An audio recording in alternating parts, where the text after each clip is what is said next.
இன்றைய தினமலர் செய்தி வாசிப்பவர் பாலசுப்ரமணியன். இன்று தமிழ் புத்தாண்டு வாழ்த்துகள்.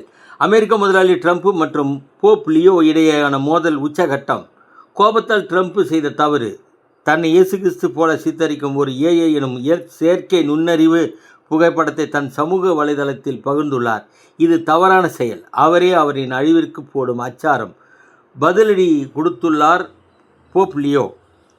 ஆந்திராவில் 219 கிலோமீட்டருக்கு 3வது ரயில் பாதை தயார், ரயில்வே அதிகாரிகள் தெரிவித்துள்ளனர்.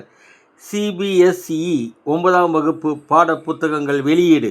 வருமான வரித்துறை தனக்கு 1.5 கோடி ரூபாய் அபராதம் விதித்ததை எதிர்த்து சென்னை உயர்நீதிமன்ற 2 நீதிபதிகள் அடங்கிய அமர்வில் நடிகர் தமிழக வெற்றிக் கழக தலைவர் விஜய் மேல்முறையீடு செய்துள்ளார். ஆசிரியர்கள், அரசு ஊழியர்கள் தபால் ஓட்டு போடுவதில் சிக்கல் ஏற்பட்டுள்ளது. பணம் பட்டுவாடா புகார். சேகர்பாபு மகன்கள் நிறுவனத்தில் வருமான வரித்துறை சோதனை. இதுவரை மக்கள் தேர்தலில் ஓட்டு போடும் நேரத்தில் இதுபோன்ற நிகழ்வுகள் நடக்கும். தேர்தல் முடிந்தவுடன் அவர்கள் சமரசமாகி விடுவார்கள். வணக்கம்.